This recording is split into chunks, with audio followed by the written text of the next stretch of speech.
Amen. Great, great, great. Family down.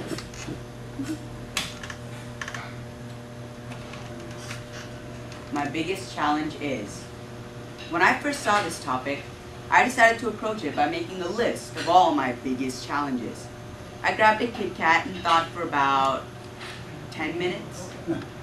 By then, I realized I had come up against a challenge, namely that I had very few challenges.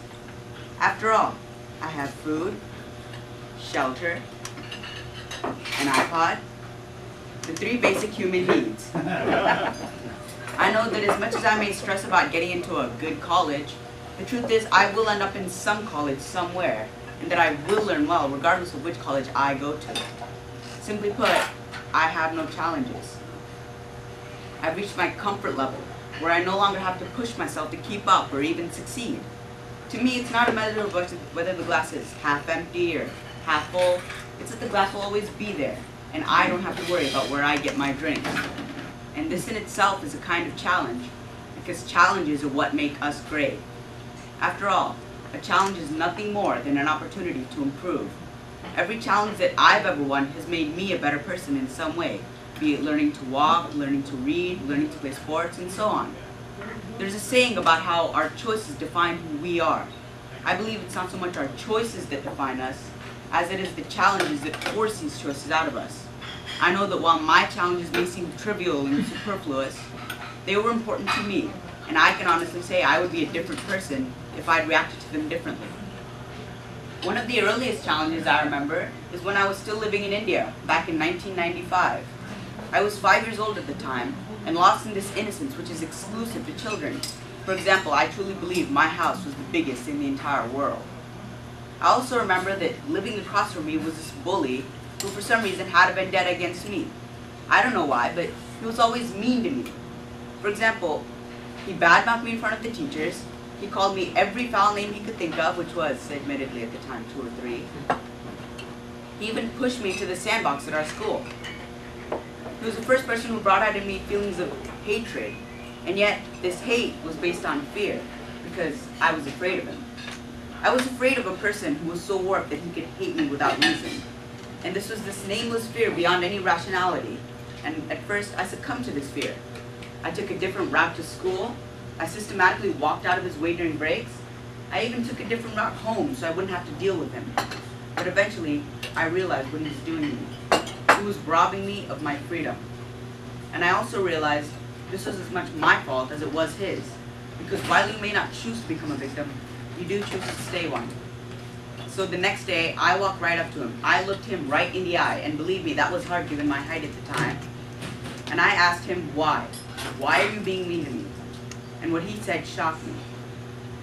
He said he was scared of me. First, I took it as a compliment because that's optimism. And then I asked him why again. We talked for 10 exhausting minutes. And after that, surprisingly, I had made a new friend. I walked home that day exhilarated. And I know now that if I had kept walking away from him like that, I would not be in front of you today. I would be in my room watching Oprah. Or maybe Dr. Phil if I felt particularly brave. But that experience has raised my standards for bravery, if only for myself.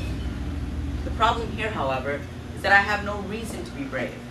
I am in my comfort level, and I know that if I choose, I can stay my life in this bubble, never once challenging myself. But then I also know that in order to make my mark upon the world, I have to push myself out of this bubble and push myself into situations where I might not be able to succeed, simply because I could succeed. And that is my biggest challenge. Mahatma Gandhi once said, "You must be the change you wish to see in the world." My biggest challenge is to be a change for the better instead of not at all. It is a hard thing to give up security in exchange for a chance at accomplishment. But then, if my life has taught me one thing, it is that life itself is not easy. And that is my biggest challenge. I'm challenged by the fact that I need to push myself to make my mark on the world. And to do that, I have to move out of my comfort zone.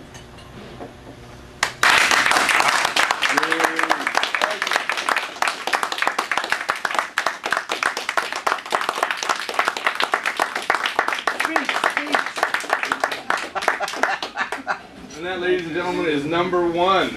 That was our winner. Rightly so. That's why you won. Rightly so. Good job. Minus the pause in between. Oh, That was for a dramatic effect. dramatic effect. Paul, you showed how the challenge should be. Yeah. Okay, congratulations. He wants Well to show how done, the well challenge deserved. is. I'll give you a copy of our Optimist Creed that you can hang on the wall, put in your room, take to school, put in your backpack, whatever you want, and all those homeworks and applications yet to come, your own Optimist pen. Will he ever need to join Toastmasters, Wada? One day you will be. Thank you. There you go. Thank you so much. Thank you. Thank you for coming. Stay for breakfast. Stay for breakfast. And once again, I'd like to